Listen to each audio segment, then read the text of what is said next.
Cheryl Fontaine slid the plate across the counter without looking at him. It hit the edge of his coffee cup. Coffee sloshed onto the saucer. She didn't apologize. "You're lucky we even seat you at the counter, sweetheart."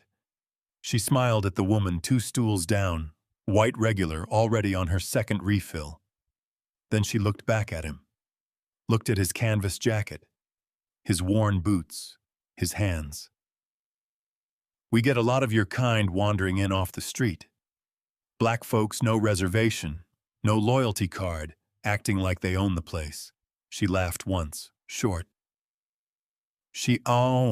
Like she'd said something clever. A line cook in the back let out one short laugh with her. "You want my honest advice?" She leaned one elbow on the counter close enough that he could smell her perfume. "Next time, try the place on 5th. They serve people like you over there.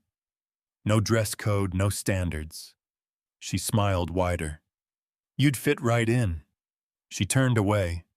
Then, almost as an afterthought, loud enough for the whole counter to hear, "Just don't touch anything on your way out." He didn't answer. He picked up his fork, and 53 minutes later, his face went completely white. He had owned this building for 14 months. She was about to find out. Don't go anywhere, this story is only getting started. Drop your city and your local time in the comments right now. I want to know who's watching this. And if this channel is new to you, stay. You'll want to be here for what comes next. Samuel Booker pulled into the parking lot of Harlow's Kitchen at 6:18 in the morning. He drove a 2009 Ford F-150, the color of dried mud, one side mirror held in place with electrical tape, a crack running the length of the passenger side windshield that he had been meaning to fix for 8 months. He parked at the far end of the lot, away from the other cars, the way a man parks when he doesn't want to be noticed. He sat in the truck for 90 seconds before he got out. He did not check his phone. He did not look at himself in the mirror. He just watched the front entrance of the building through the cracked glass and breathed.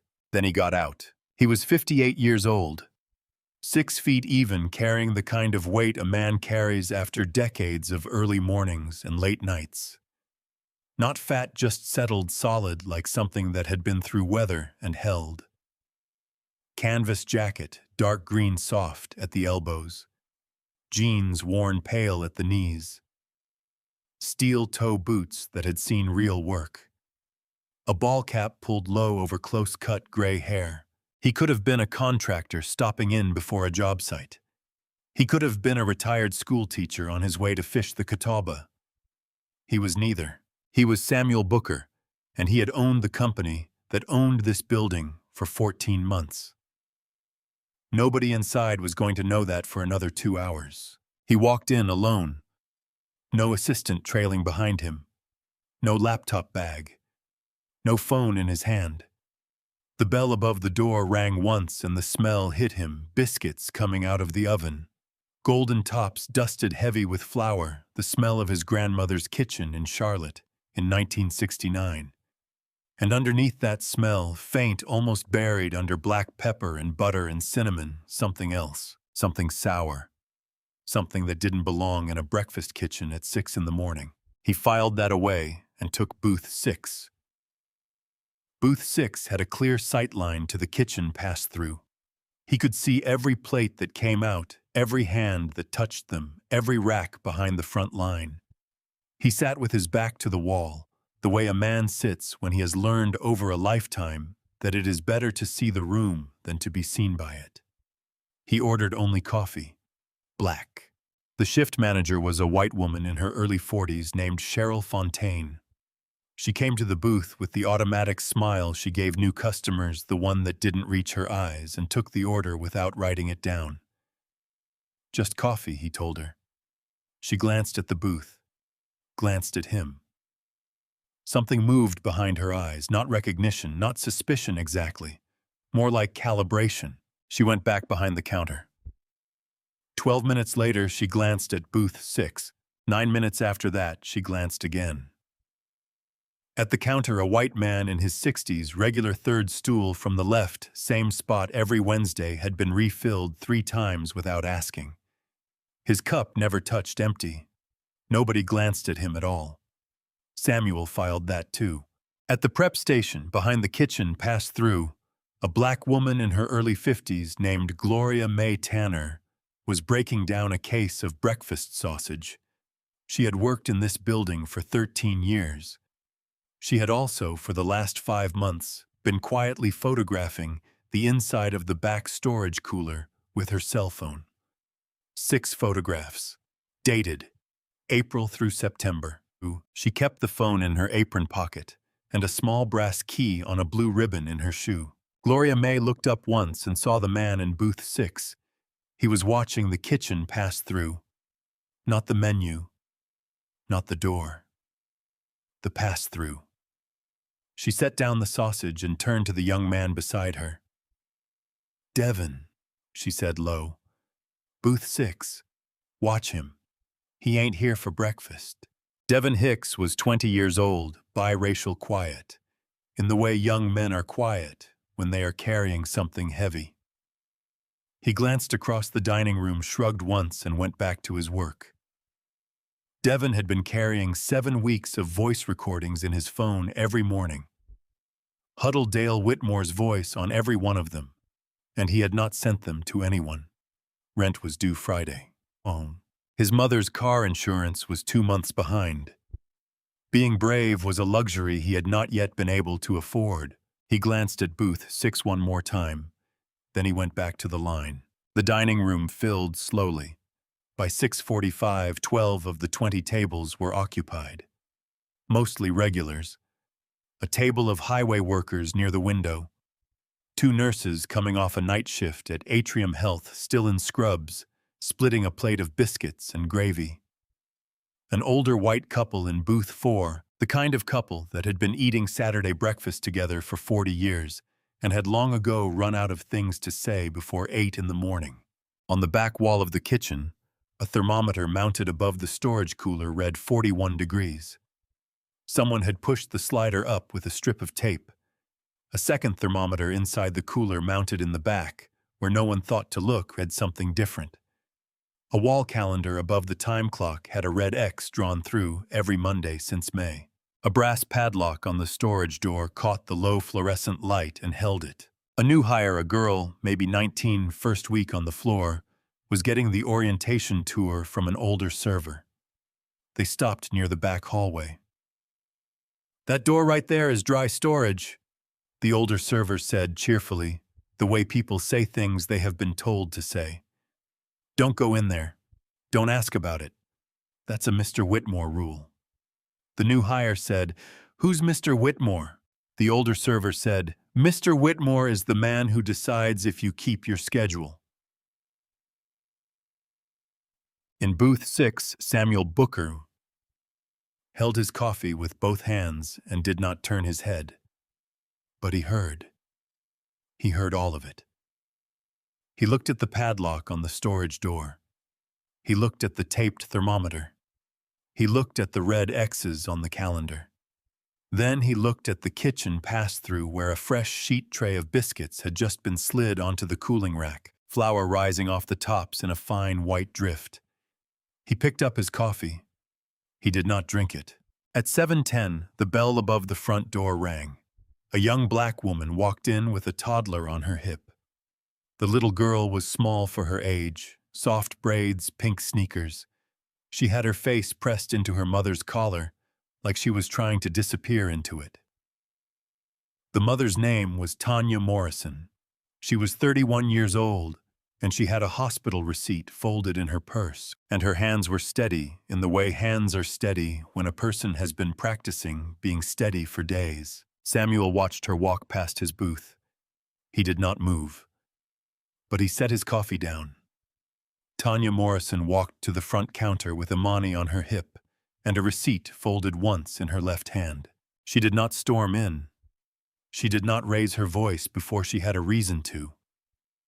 She had spent 4 days in a hospital waiting room, practicing exactly how he was going to do this, calm, measured, documented the way people told her she needed to be if she wanted to be taken seriously. She had the receipt. She had the discharge paperwork. She had the dates. She had everything a person needs when they walk into a room where they already know they are going to have to prove they deserve to be heard. She asked for the manager. Cheryl Fontaine came out from behind the register with a smile already in place. It was the smile she used for complaints, wider than her regular smile, softer at the edges, the kind of smile that was designed to make a person feel like they were being helped while they were being managed. "What can I do for you today, Han?" Tanya set the receipt on the counter. She did not slide it. She placed it flat, deliberate, the way you place something you want someone to actually look at. "I was here last Tuesday," she said. "My daughter ate one of your sausage biscuits. By Thursday morning, she had a fever of 104. She was admitted to Atrium Health on Thursday afternoon, and she wasn't discharged until Monday." She put her hand flat on the receipt. 4 days. IV fluids. 2 rounds of antibiotics. "I'd like to know what was in the food I bought here." Cheryl looked at the receipt. She looked at Amani. She looked at Tanya. The smile did not move. "I'm so sorry to hear your little one wasn't feeling well," Cheryl said. Her voice had the practiced warmth of someone who had taken a customer service training course and remembered the key phrases. Kids pick things up all the time, especially at that age. It could have been anything, really. "It was the biscuit," Tanya said. "She only ate half of it. She was sick within 36 hours. "Well, we can't really know that for certain, can we?" It was not a question. Cheryl was already reaching under the counter. She produced a small square of paper, pale yellow, pre-printed, the kind of thing kept in a stack. "What I can do is offer you a Goodwill voucher for your next visit. $6 good for 45 days. She set it on the counter beside the hospital receipt. "We really do appreciate your patience." Tanya looked at the voucher. She looked at it for a long time. "My daughter spent 4 days on an IV drip," she said. "You're giving me $6. Ma'am, I understand you're upset." "I'm not upset." Tanya's voice was still level. "I'm asking you to document this. I'm asking you to write down that I came in, that I told you what happened, and that you heard me. I want your name on a piece of paper that says this conversation took place." Something shifted behind Cheryl's eyes. The smile thinned by a fraction. From booth 5-2 seats away, an older black woman, heavy-set gray locks, a cup of coffee she had been nursing for 20 minutes, leaned over the booth divider and said clearly, loudly enough for the front of the room to hear, "Honey, don't take that voucher without a signature. Make her write it down. Make her put her name on it." Cheryl turned her head toward the woman in booth 5. The smile disappeared entirely. "Ma'am, this is a private conversation.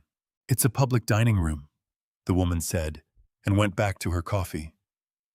Cheryl turned back to Tanya, and something in her face had changed. Now the customer service warmth was gone, replaced by something flatter and harder underneath it, the real thing that had been there all along. "Ma'am, I'm going to need you to lower your voice. We have other guests." "I haven't raised my voice." "You're causing a disturbance. If you can't conduct yourself appropriately, I'm going to have to ask you to take the voucher and step outside. And if you refuse," she paused, "let it land. I'll call the police." The room went quiet. Not the natural quiet of a conversation ending.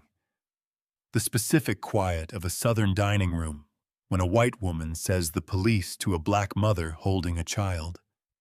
The kind of quiet that falls when everyone in a room makes the same silent calculation at the same moment and arrives at the same answer, which is not my business. Gloria May Tanner, behind the prep window, set down the knife she had been holding. Devin Hicks at the line stopped moving entirely. His hand hovered over the grill, not pressing, not lifting, just stopped. Ruth Calloway at the far end of the counter set down her coffee cup very slowly. She looked at Cheryl. She looked at Tanya. She did not speak. The man in booth 2, white middle-aged polo shirt, regular customer, third visit this week, glanced up from his eggs. He looked at Tanya. He looked at Cheryl. Then he leaned slightly toward Cheryl and said quietly, but not quietly enough, "Good call. These people always want something for free." Cheryl did not look at him, but she nodded. One small, almost imperceptible dip of the chin. Gloria May saw it from the prep window. She had served the man in booth 2 more times than she could count.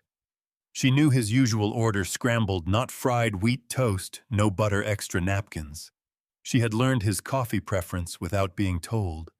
She had refilled his cup for 13 years. He did not look toward the kitchen once. Tanya Morrison's hand closed around the $6 voucher. Samuel watched her shoulders drop, not collapse, just drop. The way a person's shoulders drop when they have been fighting the same fight for the 400th time and have finally run out of the particular kind of energy it takes.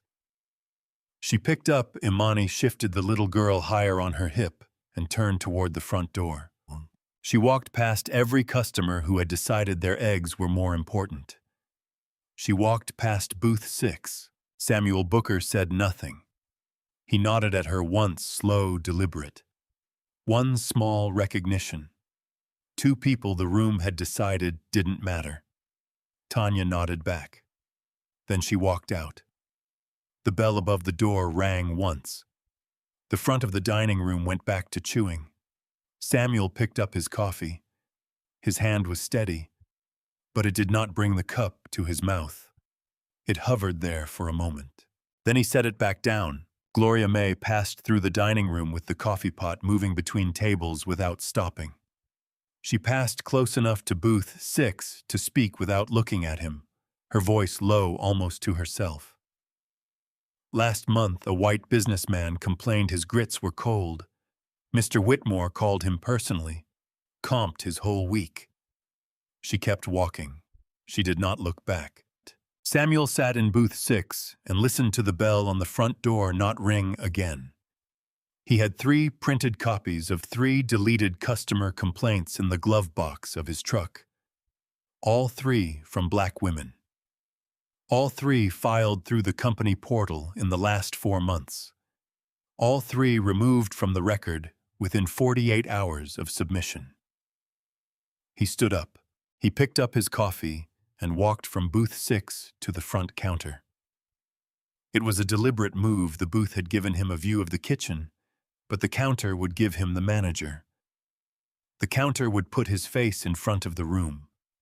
The counter would put his back 3 feet from the cooling rack, where the morning's second sheet tray of biscuits had just been slid in, flour still settling like fine snow. He sat down at the counter. Ruth Calloway, 3 stools down, looked at him over the rim of her coffee cup. She did not speak, but she did not look away. Samuel set his grandmother's recipe card on the counter beside his coffee cup. It was laminated soft at the edges from years of handling, the size of an index card. The ink had faded once and been gone over again with a fine point pen, the handwriting careful, and looped, the kind of handwriting that belonged to a woman who had learned penmanship in a schoolroom, where getting it wrong meant a ruler across the knuckles. 4 ingredients listed in a column. A note at the bottom in smaller letters. Feed people the way you'd feed your own child. Grandma Rose, 1969. Ruth Calloway. 3 stools down, glanced at it, then looked again. She had been pouring coffee in this room since 1981. She had learned over 40 years of service to read things upside down: menus, checks, handwritten notes, the way a person learns any skill that is required of them often enough. She read the card. She set her coffee cup down. "Lord," she said quietly, "that's Nana Booker's original card." She looked at Samuel. "I haven't seen that card in years. Not the real one. Where did you get it?" Samuel looked at her. "Family," he said. Ruth studied his face for a beat longer than was comfortable. Something moved behind her eyes. Not recognition, not yet, but the beginning of it, the way a familiar song sounds when you hear the first four notes and can't yet name it, but know that you will. She went back to her crossword. Cheryl Fontaine came over with the automatic smile. "What can I get you, sir?" Samuel did not look at the menu. He looked at the pass-through. "2 country sausage biscuits," he said. "Fresh. Side of gravy." The order passed 12 feet through the air to the kitchen. The line cook, a man named Carl, 35, 7 years on the breakfast shift, called it back. 2 country fresh. Side of gravy. Cheryl turned away to key it in. Her eyes flicked to the kitchen, then to booth. 6 empty now. Then back to the man at her counter, the man who had moved closer, the man who had been watching the pass-through for 40 minutes. The man with a recipe card from 1969 sitting beside his coffee like it was the most natural thing in the world. She did not smile this time. In the kitchen, Carl pulled 2 biscuits from the cooling rack. The rack 3 feet behind Samuel's right shoulder. He split each one, laid the sausage patty in, plated them, set a small white ceramic bowl of cream sausage gravy on the side. Steam rose off both. Gloria May at the prep sink watched Carl's hands the entire time without appearing to watch them. The plate came through the pass-through window. Carl set it on the counter. Samuel picked up his fork. Ruth Calloway, 3 stools down, stopped working her crossword.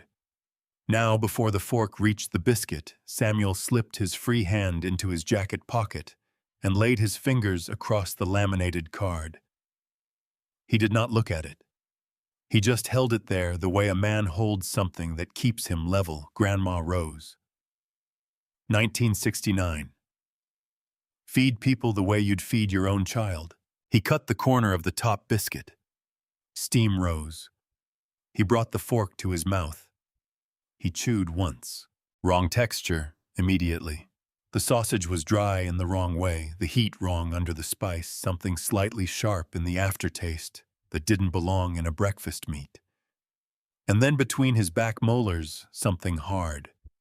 Something that gave differently than meat. He did not react. Not visibly. His face did not change. He had been in enough boardrooms to know how to hold his face still while everything else was moving. He raised the napkin to his lips, slow, casual, the way a man wipes a corner after eating. He spit the bite into the napkin. He folded the napkin in his palm. He opened it.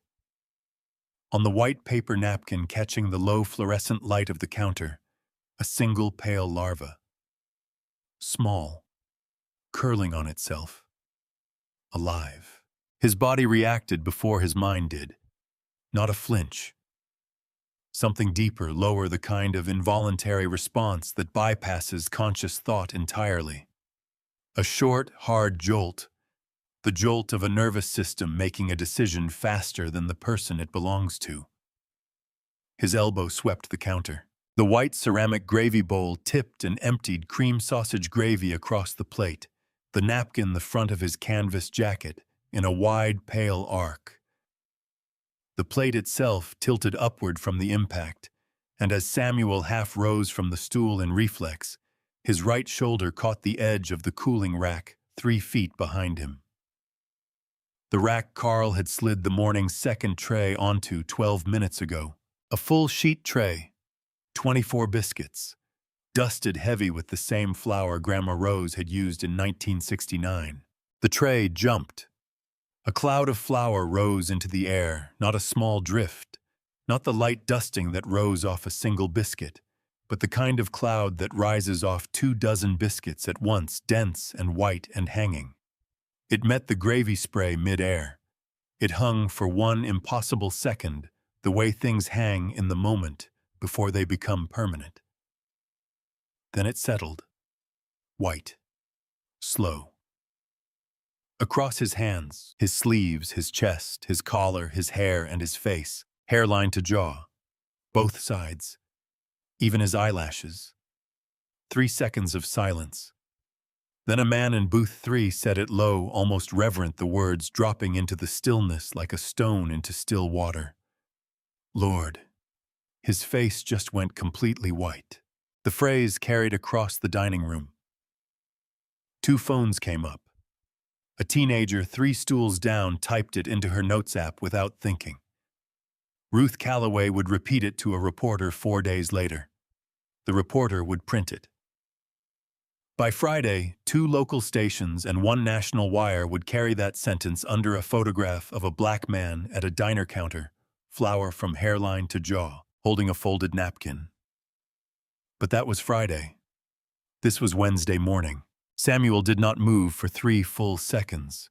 He looked down at the napkin in his hand. He looked at the untouched second biscuit on his plate. He looked out across the dining room at the 15 customers eating the same biscuit he had just taken 1 bite of. At the boy in the Red Sox cap in booth 3, maybe 6 years old, already halfway through his plate reaching for the second half. He stood up. Samuel Booker crossed the dining room with flour still falling from his shoulders in a fine white drift. He did not hurry. He did not run. He walked the way a man walks when he has already made every decision that matters and is now simply executing them 1 step at a time in the correct order. His face was white from hairline to jaw. His jacket was soaked through with cream gravy down the front. He looked to every person watching like a man who had just been humiliated in a public place. He was the calmest person in the room. He reached booth 3 in 8 steps. The boy in the Red Sox cap was 6 years old, maybe 7, sitting across from a woman who was almost certainly his grandmother, white-haired reading glasses on a beaded chain, a half-finished cup of tea. The boy had eaten 1 full biscuit and was reaching across the plate for the second half with the focused determination of a child who has found something he likes. Samuel arrived at the booth 1/2 second before the boy's fingers closed on the biscuit. He lifted the plate smoothly, cleanly with 1 hand, not snatching it, not alarming anyone, just lifting it, the way a server lifts a plate that has been called back. He turned to the grandmother with a calm, unhurried expression. "Kitchen called those back, ma'am. Something came up on the line. Let me get you both something fresh, just a few minutes." The grandmother looked at the flour on his face. She looked at the gravy on his jacket. She looked at the plate in his hand. "Are you with the kitchen?" she asked. "I'm handling it," Samuel said. She nodded slowly.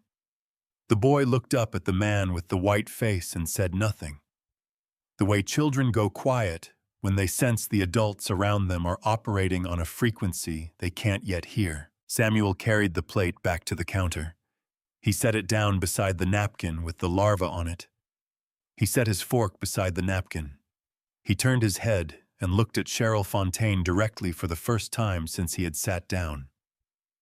"I need to speak to whoever runs this kitchen," he said. "Right now." Cheryl was already smiling the management smile, the one she kept in reserve for situations that were about to become inconvenient. Her eyes moved across the flour on his face, across the gravy on his jacket, across the napkin on the counter. The smile flickered once, and for just a fraction of a second, something else moved behind it. Amusement, the involuntary kind, the kind a person can't entirely suppress when they have already decided someone doesn't matter. She almost let it out as a laugh. She caught it. Barely. "Sir, I understand you're upset. Why don't we step outside and we can—" "I'm not upset," Samuel said. His voice was level, even, completely without heat. "I just ate something that was alive. I'd like to see where it came from." The room heard that. 3 more phones came up. The highway workers near the window looked over. The 2 nurses in scrubs stopped talking mid-sentence. The man in booth 2 with the polo shirt put down his fork. Cheryl rounded the counter. She reached for Samuel's elbow gently, the way a person touches someone they are trying to redirect, the way a gesture is made to look like assistance when it is actually removal. Her fingers closed on the sleeve of his canvas jacket. "Sir, why don't we just take your hand off him, Cheryl?" The voice came from the kitchen, passed through. Gloria May Tanner had come out from behind the prep line. She was standing in the entrance to the dining room, apron still on hands at her sides. She was a black woman, 54 years old, 13 years on this line, and she had just used Cheryl Fontaine's first name out loud in front of a full dining room for the first time in 13 years. The weight of that did not go unnoticed. Not by Cheryl. Not by Devon watching from the kitchen doorway. Not by Ruth Calloway, who had set down her crossword and was watching with the particular stillness of a woman who has been waiting a long time for something to finally happen. Cheryl's hand dropped from Samuel's sleeve. Gloria May walked across the dining room. She did not push anyone. She did not raise her voice. She simply placed herself between Cheryl Fontaine and the man Cheryl had been about to walk out the door, and she said clearly for every person present to hear, "He has a right to see the back. I'll take him." Cheryl's face went through several things in rapid succession. Shock, calculation, anger, the specific fury of a person whose authority has been publicly declined. Her mouth opened. It closed. She looked at the dining room, at the phones, at the faces watching her. She looked at Gloria May, who was not moving. She did not have an answer for it. Ruth Calloway stood up from her counter stool. She walked the 3 steps to Samuel's place at the counter without a word. She looked at the untouched second biscuit on the plate. She looked at the napkin beside it. She picked up a clean inverted bowl from the stack of dishware at the end of the counter and set it over the biscuit, sealed, covered, untouched. She looked at Cheryl. "This stays right here," she said. "This is what he ate. Nobody touches it." Cheryl said nothing. Ruth walked to the front door. She reached up and flipped the open sign to closed. She did not ask for permission. She did not announce it. She simply did it the way a woman does a thing when she has decided it needs to be done and has been waiting long enough to do it. She turned back to the room.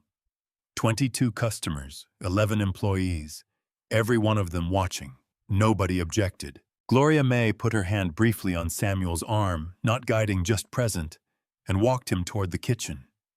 He followed. As they passed the prep line, he looked at Devon Hicks standing frozen in the kitchen doorway, phone gripped in both hands. Devon looked back at him. Samuel held his gaze for 3 seconds. Then he walked past. At the back of the kitchen, the brass padlock on the storage door caught the fluorescent light. Old brass, fresh scratches, fingerprints in the dust on the top where someone had grabbed it in a hurry more than once, more times than they had been careful about.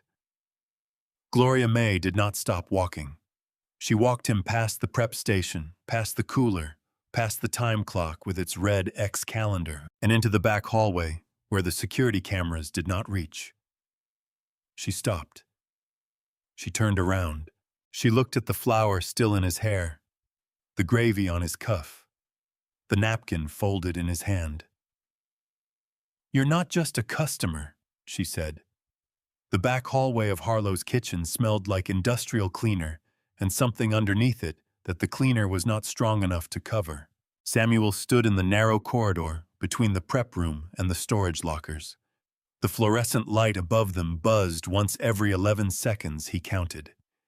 There were no cameras back here. He had checked the ceiling the moment he walked in. "You're not just a customer," Gloria May said again.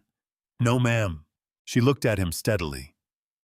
She had the eyes of a woman who had learned a long time ago not to be surprised by things, but who had also learned that sometimes the thing in front of you required you to ask the question out loud before you could move forward.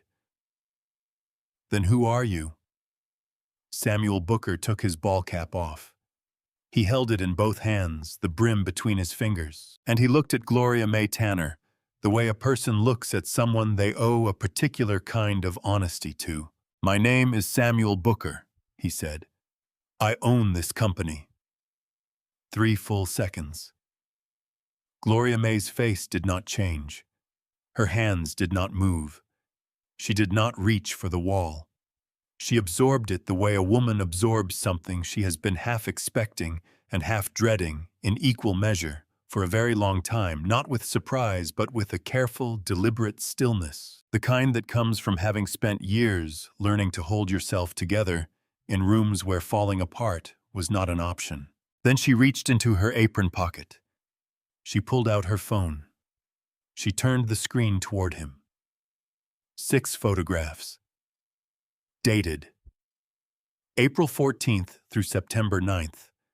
The back storage cooler frost running down the side of the compressor unit in the first image, then running and pooling in the second, then gone entirely by June, replaced by a wet sheen on the shelving that told its own story about temperature. She scrolled slowly. She did not explain each image. She let them speak. "I have 13 years of documentation in my locker," she said. "These are just the last 6 months." She walked him to the lockers at the end of the hallway. Hers was second from the right. Taped to the front was a drawing in crayon on lined notebook paper, 2 stick figures, one tall, one small, standing in front of a building with a yellow door. Underneath, in a child's careful handwriting, "Mama works hard." She opened the locker. Inside, on a blue ribbon tied to the hook, was a small brass key. "This opens the back storage room," she said. "They don't know I have a copy." Before Samuel could respond, Devin Hicks appeared at the end of the hallway. He was breathing fast, his phone gripped in both hands, his eyes moving between Gloria May and the man he did not yet know. "I have something," Devin said.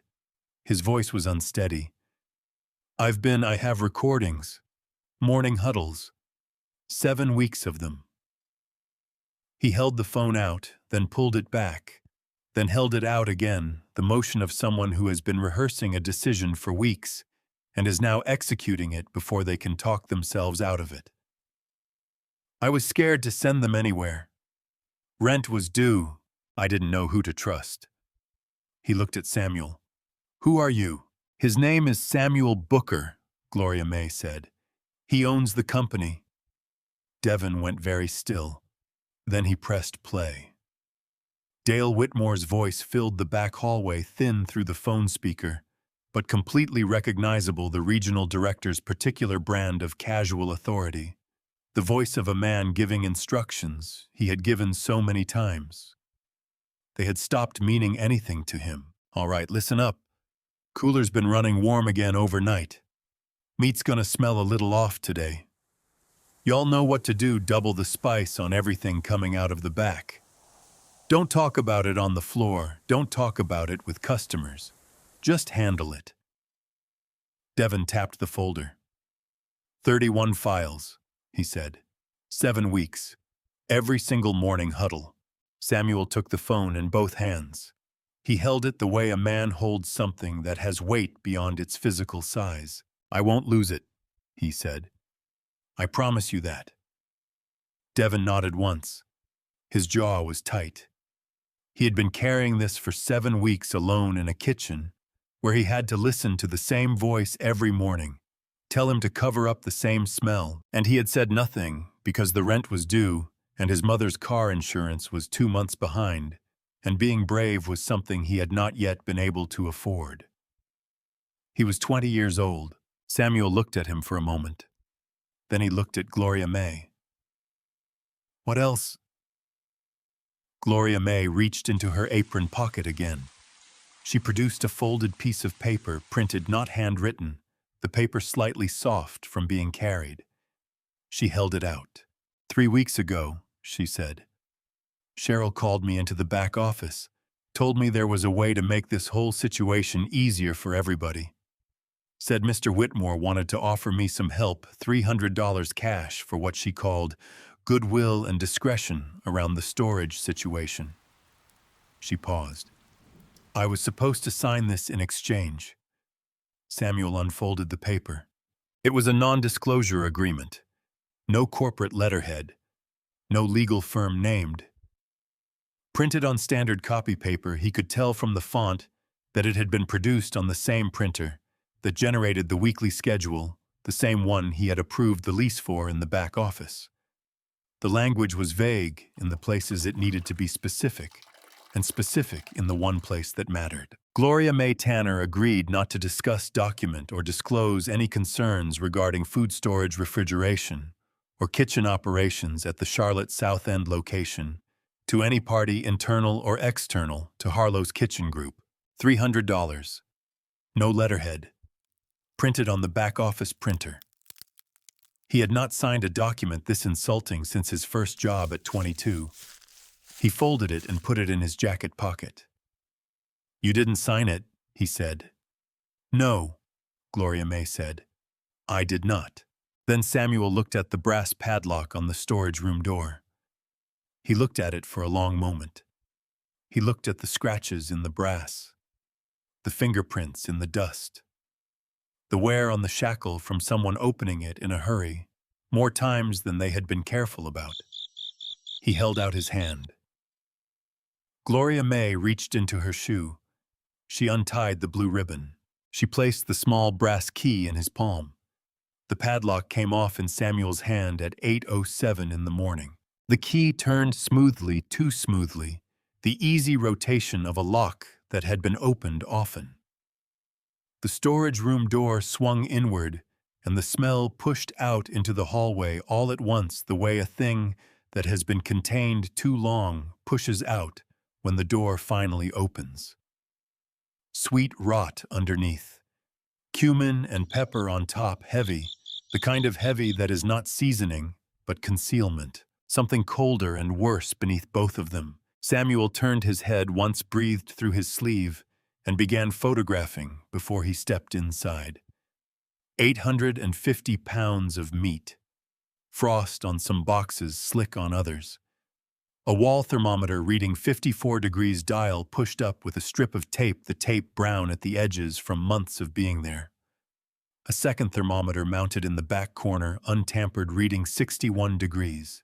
Boxes labeled use by April 28th, stacked beneath newer boxes marked processed August 19th. He photographed every label, every taped dial, every box. The flour was still in his hair. He had not wiped his face. He was busy. Gloria May stood in the hallway and watched him work without speaking. Then, from the other end of the corridor, through the back hallway door, they heard the front bell ring. And then they heard it, a man's voice carrying, the kind of voice that was accustomed to filling rooms without effort. "What's the situation, Cheryl?" "Some old black man making noise up front. Tell me you didn't call me down here for that." Dale Whitmore had arrived.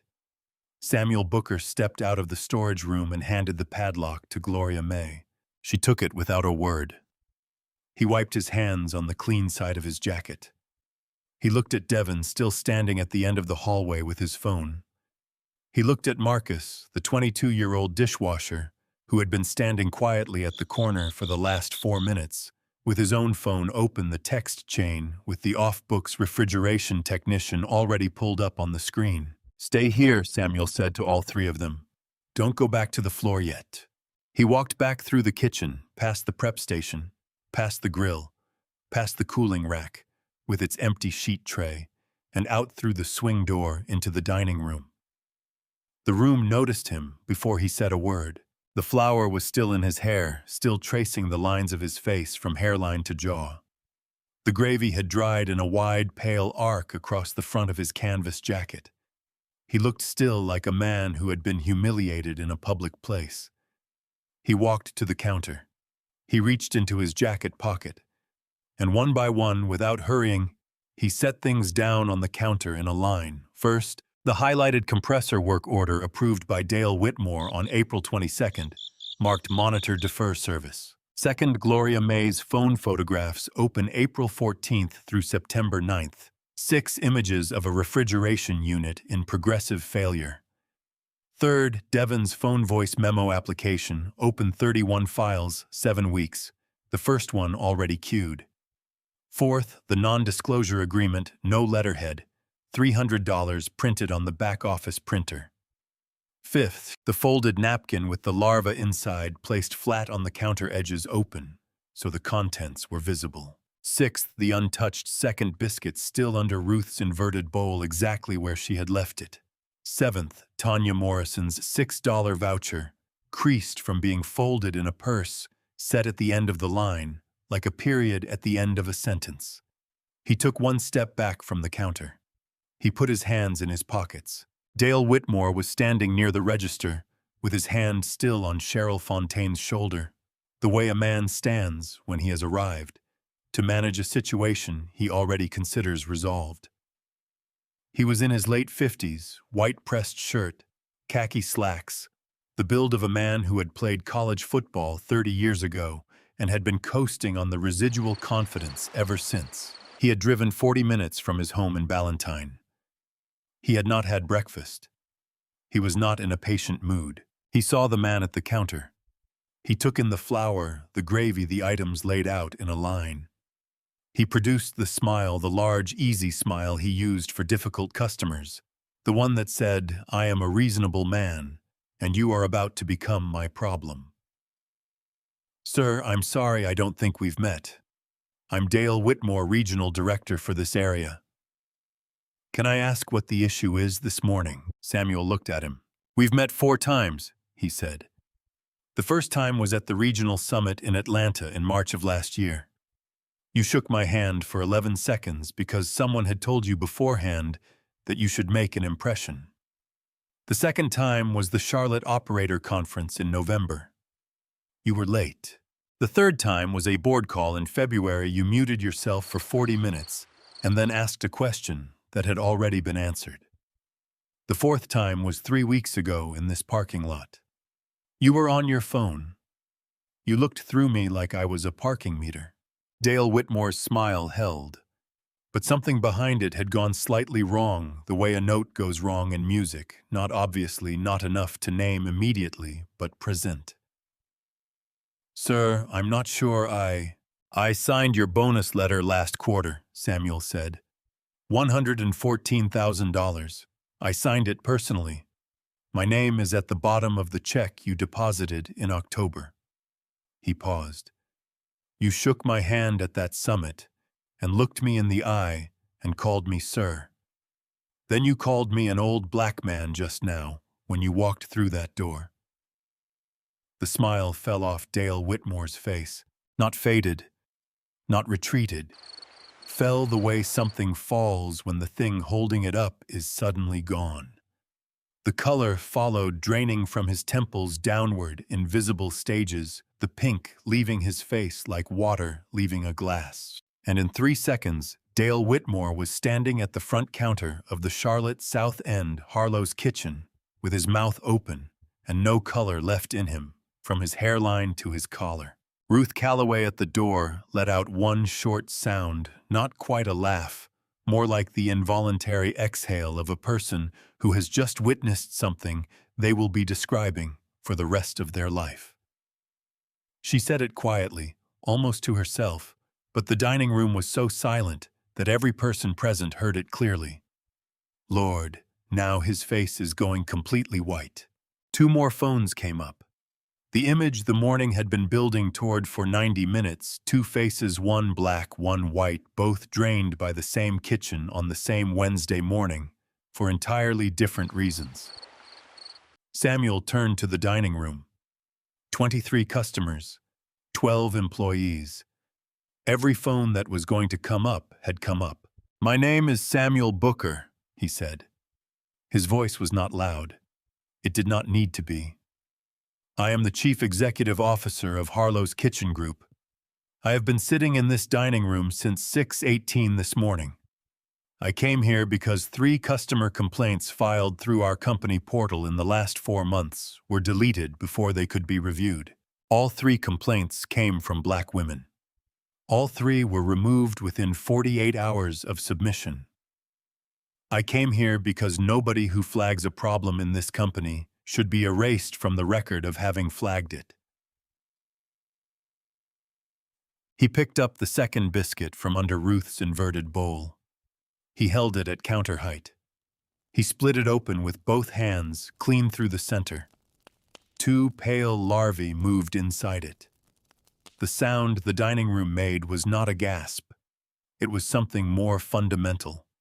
23 people drawing breath at the same moment, involuntary, the body's response to something the mind has not yet processed. Samuel held the open biscuit at arm's length so every person in the room could see it. "That was inside the first one," he said. "I took one bite. There are 15 of these served in this dining room every breakfast hour. There are 86 stores in this chain that received meat from the same supplier this month." He set the biscuit down. Mr. Whitmore approved the deferral of the compressor service order at this location on April 22nd. He approved the same deferral using the same off-books technician at 21 other stores in his region. He received a 4% cash payment from that technician on each deferral. "I have the bank records in my truck." Dale Whitmore said, "That is a lie." Samuel did not look at him. He instructed this kitchen to increase spice levels to conceal the smell of spoiled product. He deleted 3 customer complaints from our company portal, all from black women.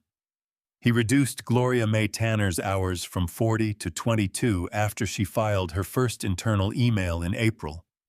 And 3 weeks ago, he authorized a $300 cash payment in exchange for her silence, presented in a non-disclosure agreement printed on the back-office printer with no corporate letterhead. He picked up the NDA from the counter and held it up.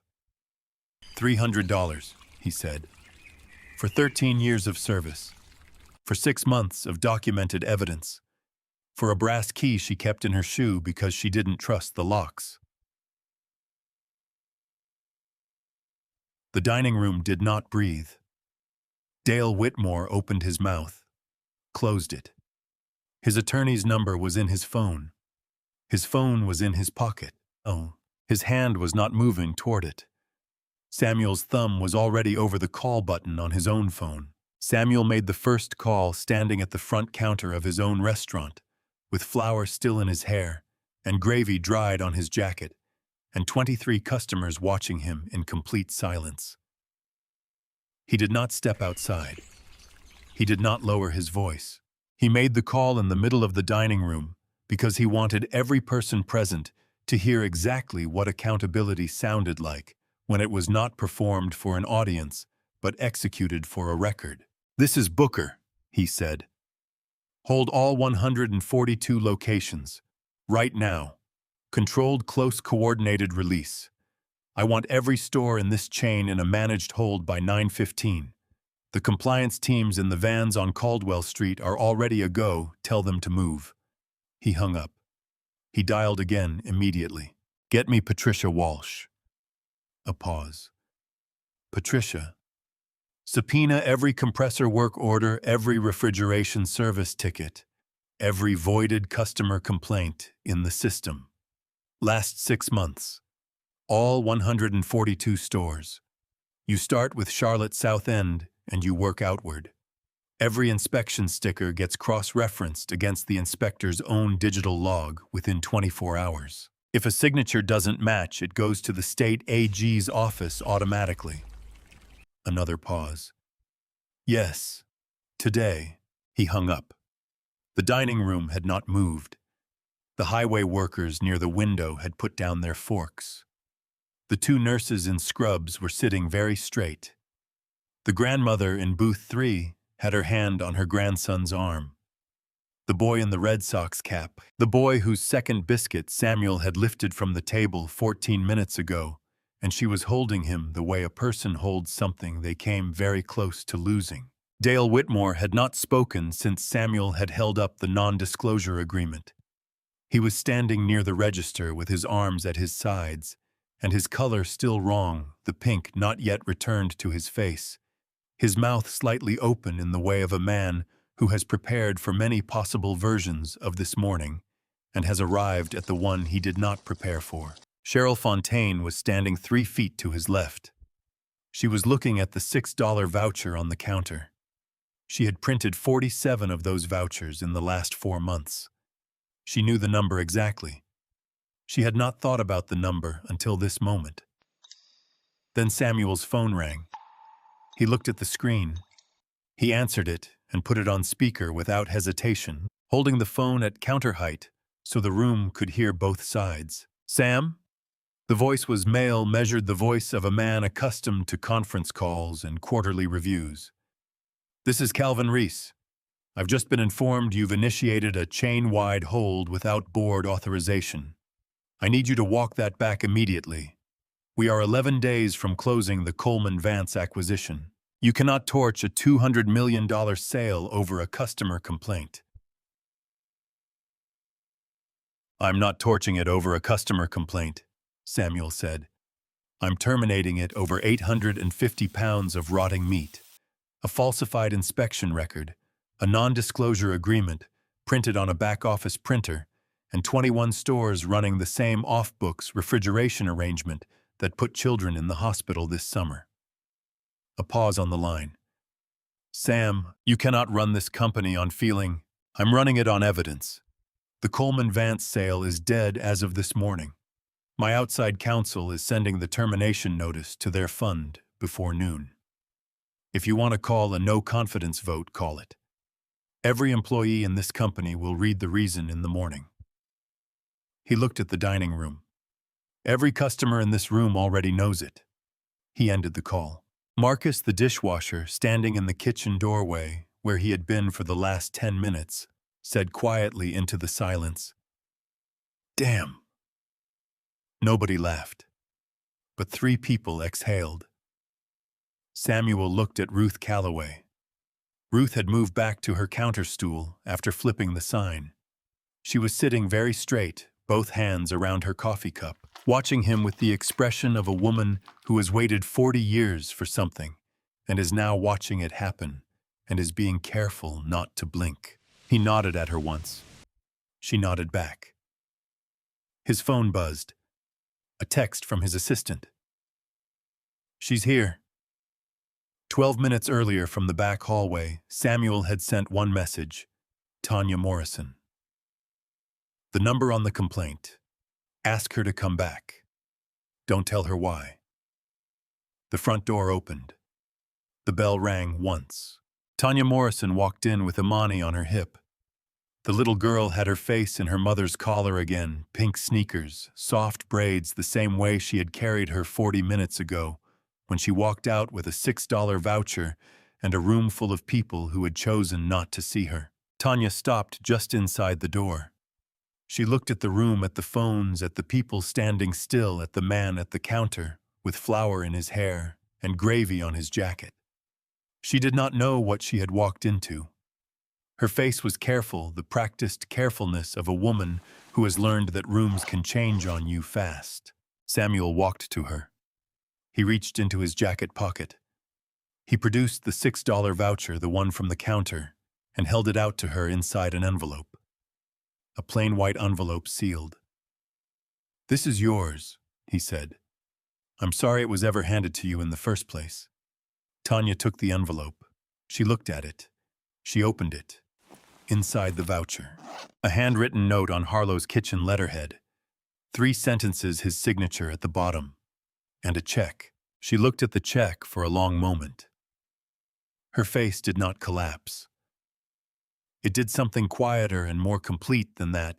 It stilled the way a surface stills after something has moved through it. The check covered 4 years of Imani's pediatric care. Every copay, every prescription, every follow-up visit, calculated to the dollar from the hospital discharge paperwork she had placed on this counter 40 minutes ago. He did not make a speech. He did not ask her to say anything. He simply stood in front of her and let the envelope do what 3 words and a $6 voucher had failed to do. Imani lifted her head from her mother's collar.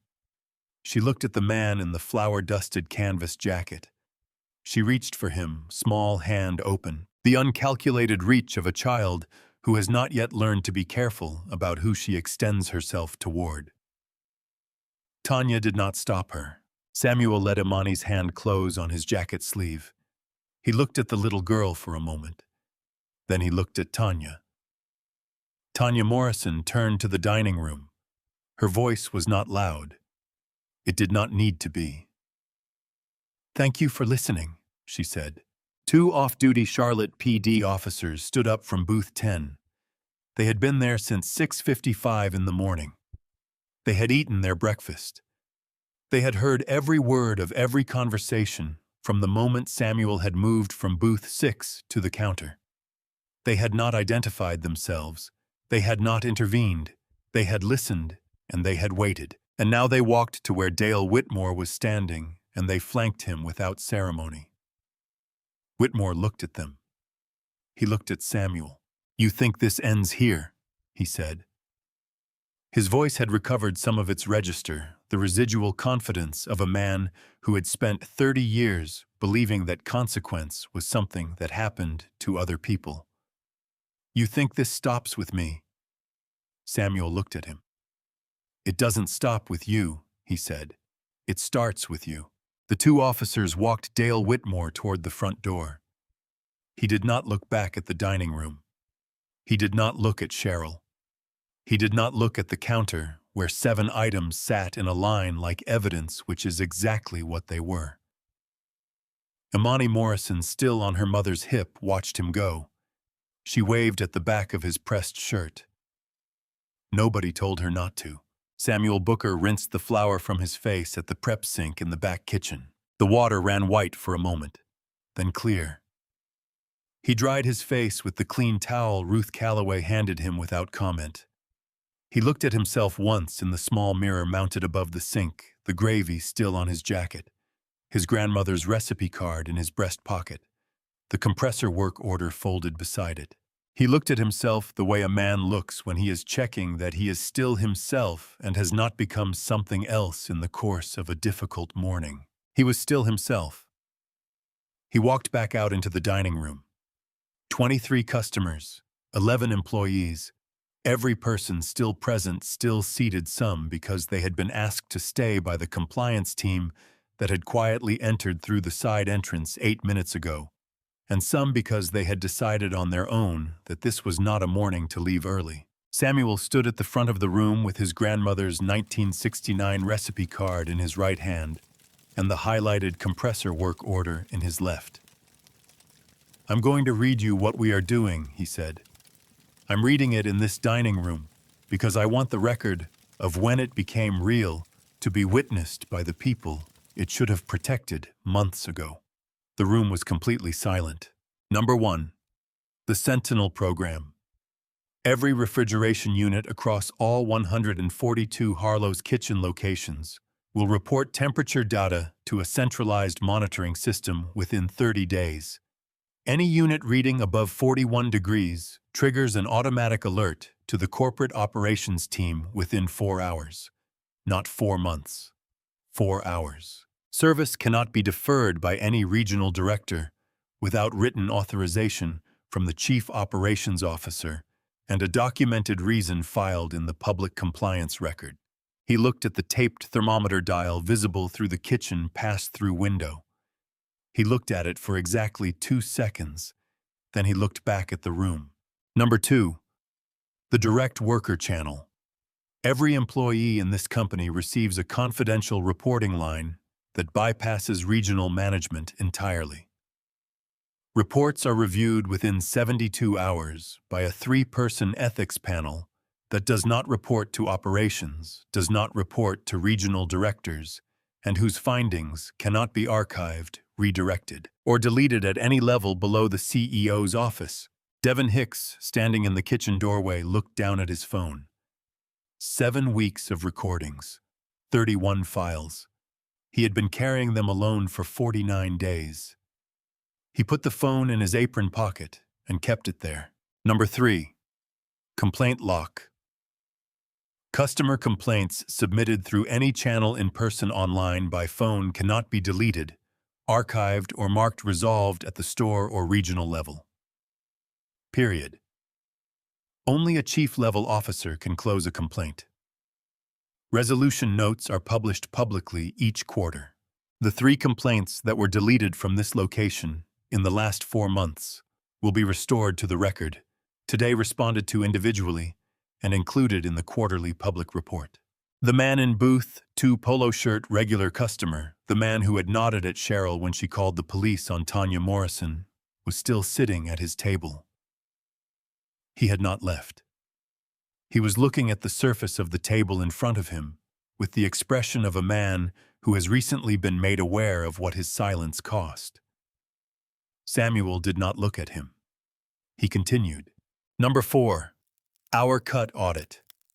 Any employee whose scheduled hours are reduced by more than 20% within 30 days of filing an internal complaint triggers an automatic case review at the corporate level retroactive to January of this year. Gloria May Tanner was standing at the entrance to the kitchen. She had her arms crossed, not defensively, more the way a person holds themselves when they are being careful not to let the moment get away from them before they have finished living in it. Her hours had been cut from 40 to 22 in the week after she sent her first email. She had not been able to afford her daughter's school supplies in May. She did not say anything. She just listened. Number 5. Inspection verification.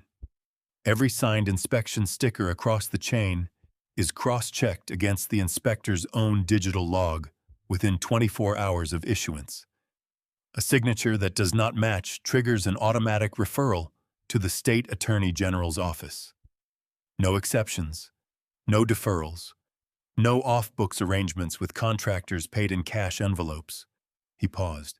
He looked at Gloria May. Number 6 has a name. The room shifted. Not physically, the air shifted. The quality of attention in the room changed the way it changes when people understand that what is about to be said is going to matter beyond this morning. The Tanner Protocol, Samuel said. Any employee of Harlow's Kitchen Group with 5 or more years of continuous service who has documented a safety concern in writing has the right to escalate that concern directly to the office of the CEO, bypassing all intermediate management. The escalation is logged, time-stamped, and cannot be archived or redirected. The CEO's office has 72 hours to respond in writing. He looked at Gloria May. We are naming it for the woman who walked between Mr. Whitmore's regional director and the front door of this dining room this morning and said in front of every person present that a customer had a right to see. Gloria May Tanner, 13 years on this line, 6 photographs in her apron pocket, 2 emails in her sent folder that were auto-archived before anyone read them, 1 brass key in her shoe because she didn't trust the locks. Gloria May uncrossed her arms. She looked at the floor for a moment. Then she looked up. I'd like the rest of today to think about it, she said. I haven't been allowed to think on company time in 5 months. Take the week, Samuel said. He turned to Devin Hicks. Devin, there is a paid apprenticeship pathway in our culinary and operations program. It covers tuition books, transportation, housing, stipend, and a living wage during the full enrollment period. I'd like to enroll you before lunch today if you're willing. Devin opened his mouth, closed it. He was 20 years old, and he had been carrying 31 voice recordings for 49 days, and he had not slept properly in a week. He nodded once fast, and then he looked at the ceiling, because he was not going to cry in a dining room in front of 23 customers, and he needed a moment to make sure of that. Samuel turned to Marcus. Marcus, the direct worker channel needs a lead trainer for the Southeast rollout. Someone who recognized the warning signs before management did. Someone the kitchen workers will actually trust. I'd like that to be you. Marcus nodded once. He did not say anything. He did not need to. Samuel turned to Ruth Calloway. Mrs. Calloway, you ran this dining room for 40 minutes this morning without anyone authorizing you to do it. You sealed the evidence, you closed the door, and you stood between this room and the version of this morning where none of this happened. Effective immediately, you are interim store lead for this location. The position is yours permanently if you want it. Ruth looked at him over the rim of her coffee cup. I'll take it, she said. On one condition. I get to hire my own crew. Cheryl ran off some good people over the last 3 years. I want them back. Done, Samuel said. He turned to the counter. He turned the laptop screen around slowly and let it sit between himself and Cheryl Fontaine, who had not moved from her position near the register since Dale Whitmore had been walked out. The screen showed bank records, 21 deferral approvals, 21 matching transfers from a contractor called Ridgeline Cold Systems LLC into a holding account registered in Dale Whitmore's brother-in-law's name in the Cayman Islands. He let it sit for 10 seconds. He did not comment on it. He let Cheryl read it. Then he said, "Ms. Fontaine, the federal complaint goes in this afternoon. You are suspended pending the outcome of the compliance review. Walk to the prep counter and wait there." Cheryl walked to the prep counter. She did not speak. She looked at the $6 voucher still sitting on the counter in its line with the other items. She looked at it for a long time. Samuel picked up the brass padlock from where Gloria May had set it down. He held it in his hand, weighing it the old brass, the fresh scratches, the fingerprints in the dust. He set it on the counter beside his grandmother's recipe card. 2 pieces of paper, 1 piece of brass. 3 definitions of the same company. He did not put the padlock back on the door. 2 weeks later, Samuel Booker walked into Harlow's kitchen at 5:40 in the morning. Gray apron, ball cap pulled low. No announcement, no phone call ahead, no assistant trailing behind him. He came through the side entrance the way staff came in, signed nothing at the front, and walked directly to the dish station where the morning prep was already running 20 minutes behind. "You need a hand?" he asked the woman running the line. Ruth Calloway looked up from the prep counter without breaking her rhythm. She pointed at the dish pit without a word. He tied on an apron and started washing. 2 new hires, 18 and 19 years old, first week on the floor, worked the prep table 12 feet away and spoke to each other in the easy, unguarded way people speak when they believe they are not being observed by anyone who matters. One of them glanced at the man at the dish station twice. The third time she leaned toward the other and said, quietly, "Is that Ruth's husband? Brother-in-law, I think?" the other said. He heard them. He kept washing. At 8:30, the side door opened and Gloria May Tanner walked in with her daughter. Amara was 9 years old, small for her age, with her mother's eyes and her mother's way of looking at a room before she decided what she thought of it. She was carrying a folded piece of paper in both hands, with the careful formality of a child who has been told that what she is carrying matters. She walked across the kitchen, past the prep station, past the new hires who paused to watch her, and stopped in front of the man at the dish station. She held out the paper. It was a crayon drawing on lined notebook paper, a magnolia flower, 5 petals each, a slightly different shade of pink because she had used 3 different crayons and blended the edges. Underneath it, in careful letters, for the man who opened the door. Samuel dried his hands on his apron. He took the drawing and looked at it for a long moment. He went down on one knee on the kitchen floor so that Amara could see him at eye level. He held out his hand. She shook it, small hand firm grip, the handshake of a child who has been taught that it matters how you meet people. "Your mama tells me you drew this last night," he said. "I did it twice," Amara said seriously. "The first one wasn't right." "This one's right," he said. He looked up at Gloria May.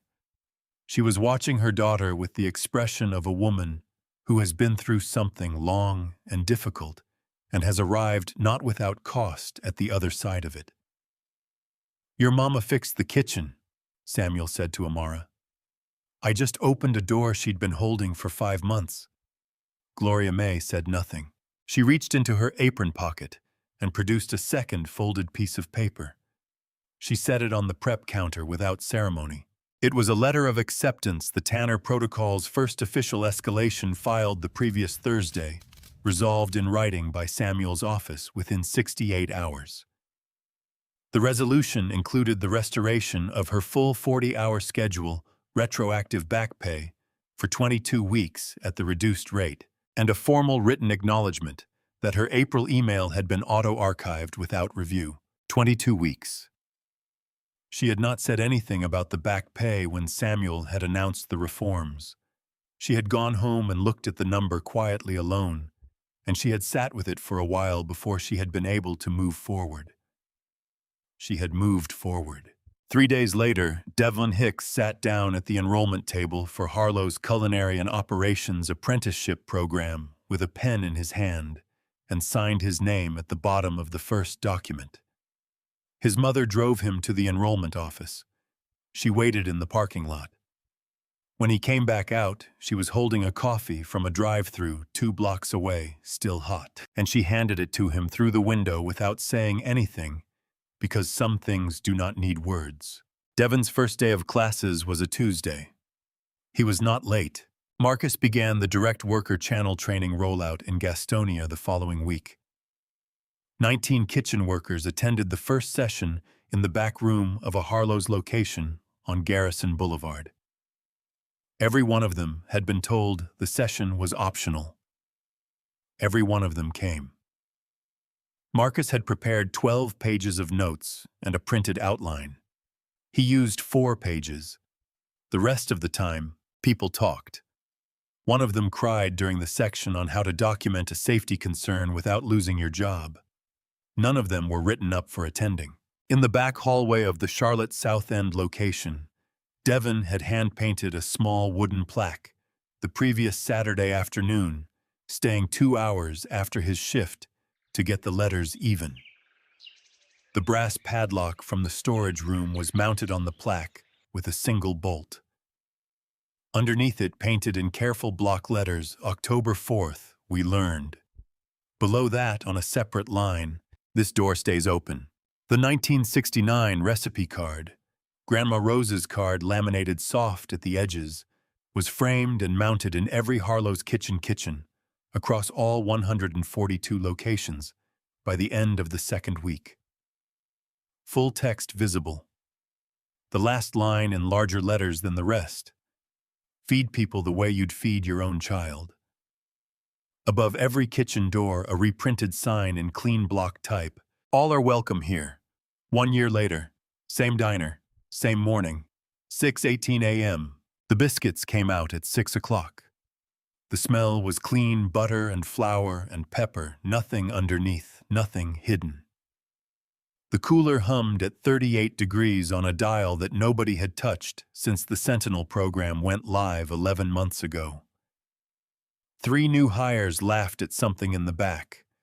The Tanner protocol was printed and framed above the time clock, edges already soft from a year of hands brushing past it. Amara's magnolia drawing a new one made 3 months after the first, the petals more precise, hung in a frame beside it. Samuel was bussing tables at the front of the room. Gray apron, ball cap. Nobody recognized him. 2 customers assumed he was a regular who helped out sometimes. One of the new hires asked Ruth if he was a volunteer. Ruth said, something like that. At 8:15, the front door opened.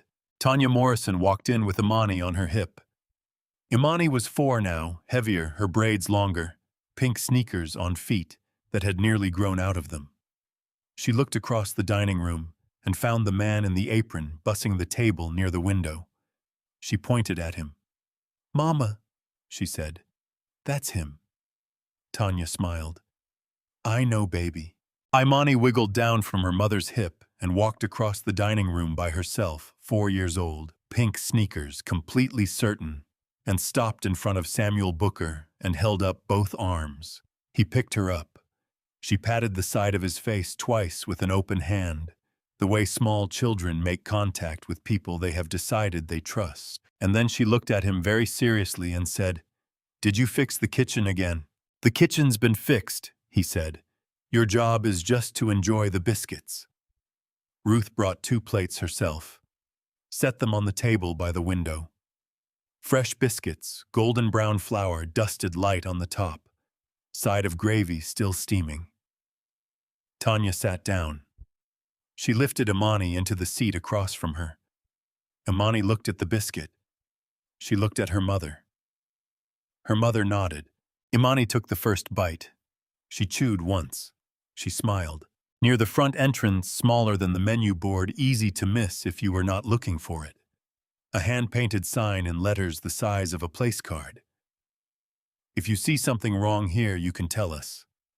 We will listen.